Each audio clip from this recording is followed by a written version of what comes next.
Ron, I don't know. We were going to have a little more fun tonight about this crazy name calling, but my God, this is much more important than the name calling, calling people, dead eyes, what's his name, or whatever latest little moniker he throws at somebody. Mueller's not going to be best with it. Mueller's now getting this information as we're getting it. This is a lot of stuff indicating obstruction of justice. All that Nixon did, although it was criminal and cost him his office, was have the CIA say, we're into this case, FBI, get out of it. This is now 4 points of contact with the president saying, set me loose.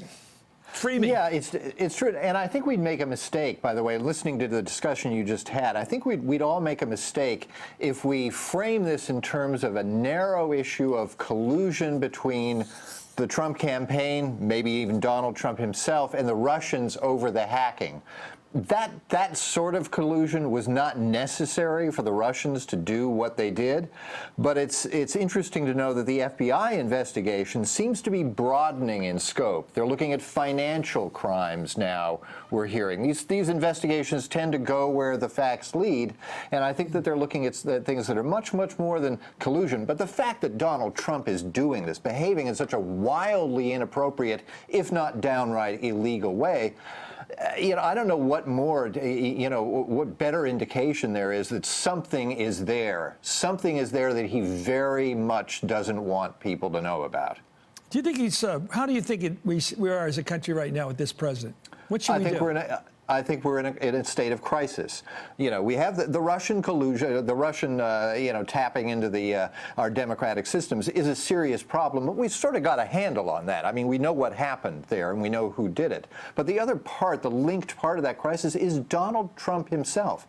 This is a dangerously, emotionally, and mentally unstable individual here who is wholly ignorant about how you perform as president of the United States. And I think I've been watching from abroad for the last month here. I just got home a couple of days ago, but I think I've sensed a change in the coverage now. I think people are finally starting to come to grips, as we must come to grips, with the notion that we have a dangerous individual in the Oval Office who is a national security threat, and he needs to be removed from office. That's easy to say, but he's unfit and he needs to be removed. Ron, when your dad was president, we had an ideological fight in this country. You were part of it. You're on the liberal side, I believe, and everybody was comfortable in that because your father was a conservative, but he was a true conservative. He had written for years about a point of view. He had served as governor for 8 years. He's quite capable of doing the job, quite competent to do the job. The one sad thing I hate when I watch television, my show included, when people get on and it's a left-wing versus a right-wing thing, I don't think that's what it is right now. I think that's what we're missing. Yeah. It's not progressives against a conservative president. If it was someone like Ted Cruz, that would be the case. This is not Ted Cruz. This is something different, and I wish the Republicans on the moderate right and the moderate and centrist right would say, he's our problem too, but why are they not talking? Well, listen, Chris, when the history books are written about this period, and they will be, there are only going to be two sides.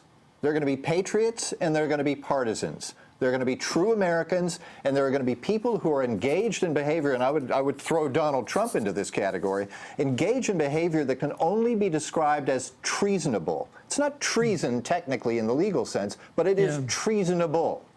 They are taking Russia's side over the United States of America. Russia attacked us. What was Trump doing meeting those people in the Oval Office and bragging about anything to them? I know. The pictures were absurd. He looked like some kid who just was a new kid in school and sucking up to the cool kids. Ron, we don't have enough of you, sir. Thank you. Please come on again quickly. Thank you, Ron Reagan.